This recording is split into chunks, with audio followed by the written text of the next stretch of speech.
আসসালামু আলাইকুম সবাইকে। আমার চ্যানেলে সবাইকে স্বাগতম। তো আমি আজকে রান্না করব চিকেন বিরিয়ানি। তো চলুন শুরু করা যাক চিকেন বিরিয়ানি।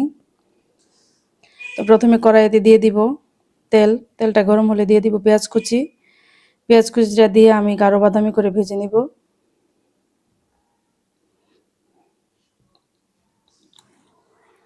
তো পেঁয়াজ কুচিটা ভাজা হলে আমি এখানে দিয়ে দিব আদা রসুন বাটা 2 টেবিল চামচ দিলাম, আদা বাটা 2 টেবিল চামচ দিলাম, রসুন বাটা দিয়ে আমি ভেজে নিব। কাঁচা গন্ধটা যাওয়া পর্যন্ত আমি আদা রসুন বাটা ভেজে নিব। তো দিয়ে দিব টমেটো সস আমি 1 টেবিল চামচ, বাদাম বাটা দিয়ে দিব 1.5 টেবিল চামচ। আমি এখানে কাজু বাদাম নিয়েছি, আপনারা চাইলে যে কোনো বাদাম নিতে পারেন। তো আমি এখন এগুলি ভেজে নিব। ভেজে নিয়ে আমি দিয়ে দিব বিরিয়ানির মশলা। আমি এখানে প্যাকেট বিরিয়ানির মশলা নিয়েছি, আমি 3 টেবিল চামচ নিয়েছি প্যাকেট বিরিয়ানির মশলা। তো নিয়ে আমি মিশিয়ে নিব এখন।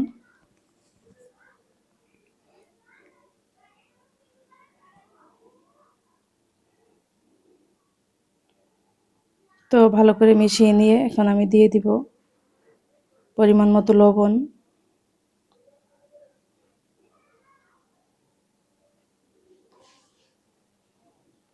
তো লবণটা মিশিয়ে নিয়ে এখন আমি দিয়ে দিব মশলাটা কষানোর জন্য পানি।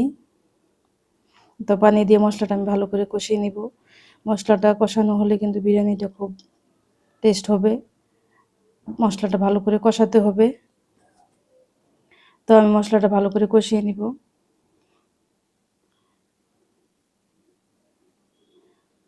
তো মশলাটা ভালো করে কষানো হয়ে গেছে, দেখেন তেল উপরে উঠে গেছে। ভালো করে নেড়েচেড়ে কষিয়ে তেল উপরে উঠলে আমি দিয়ে দিব মুরগির মাংস। এখানে আমি 800 গ্রাম মুরগির মাংস নিয়েছি।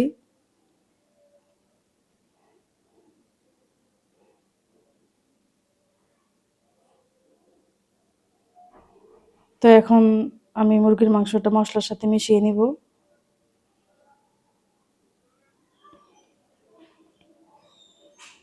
তো এই পর্যায়ে দিয়ে দিব আমি কাঁচামরিচ।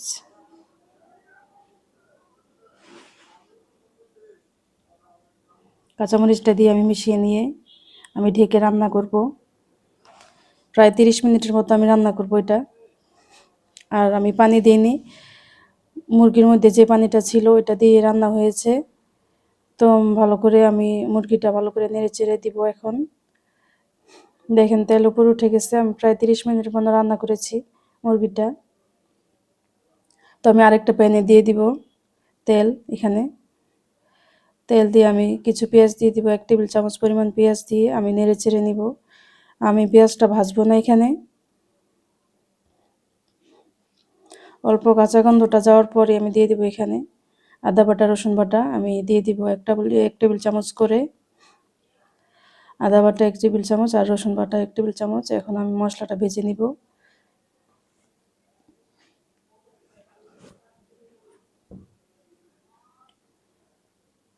কাঁচা গন্ধটা যাওয়া পর্যন্ত আমি মশলাটা ভাজবো।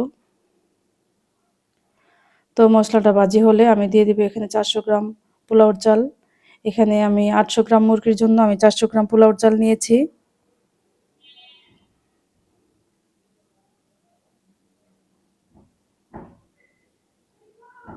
তো আমি এখন চালটা আমি একটু ভেজে নিব। আগুনের আঁচটা মিডিয়াম রেখে আমি চালটা ভালো করে ভেজে নিব। চালটা ভালো করে ভাজা হলে বিরিয়ানিটা ঝরঝরে হবে।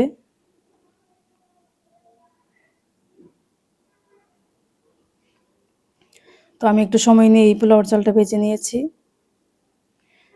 তো আমার পোলাওর চালটা ভাজি হয়ে গেছে। এখন আমি দিয়ে দিব পানি। আমি এখানে 800 গ্রাম পানি নিয়েছি।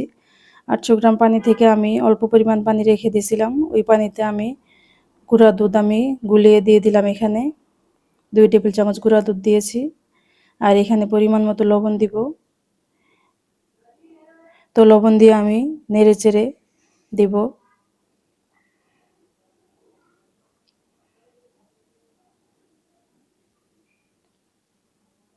তো আমি নেড়ে চেড়ে এখানে আমি 5 মিনিটের জন্য আমি ঢেকে রাখবো। তো 5 মিনিট পরে দেখলাম চালটা ফুটে উঠেছে। তো এখন আমি দিয়ে দিব। নেড়েচেড়ে আমি মুরগির মাংসটা এখন দিয়ে দিব।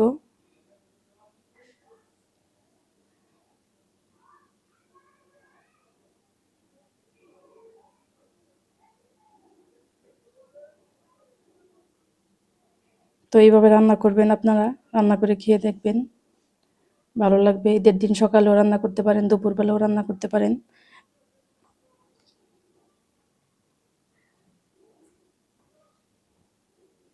তো আমি মিশিয়ে নিব নেড়েচেড়ে, চালের সাথে মাংসটা আমি ভালো করে মিশিয়ে এ পর্যায়ে দিয়ে দিব আমি কিশমিশ, তারপর দিয়ে দিব আমি কাঁচামরিচ ফালি করে দিয়েছি এখানে, আর দিয়ে দিব আমি কেওড়া জল 1 টেবিল চামচ দিয়ে আমি ভালো করে এখন ডেকে দিব। নেড়েচেড়ে মিশিয়ে আমি ডেকে দিব। এখন প্রায় 20 মিনিটের জন্য আমি ডেকে দিয়েছি। তো 20 মিনিট পরে ফিরে আসব। আমি ঢাকনার যে ছিদ্রটা ছিল এটা আমি বন্ধ করে দিয়েছি। তো ফিরে আসছি 20 মিনিট পর। এখন আমি নেড়েচেড়ে নিব।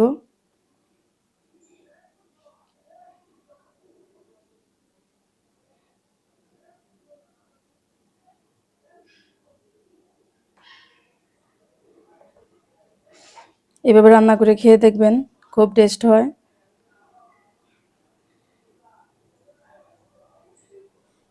কেমন লাগলো কমেন্টে জানাবেন। আশা করি সবার ভালো লাগবে। যদি ভালো লাগে তাহলে আমার চ্যানেলটা সাবস্ক্রাইব করে দিবেন, লাইক কমেন্ট করে পাশে থাকবেন। আশা করি সবার ভালো লাগবে। তো আমি নেড়েচেড়ে ভালো করে মিশিয়ে নিব। এই পর্যায়ে কিন্তু চালটা ফুটে উঠেছে, আর দেখেন ঝরঝরে হয়ে গেছে। ঠান্ডা হলে কিন্তু আরো ঝরঝরে হবে।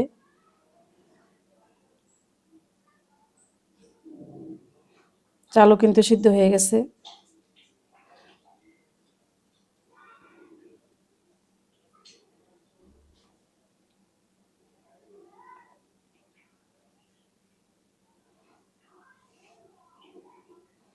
তো আমি ভালো করে নেড়েচেড়ে দিচ্ছি।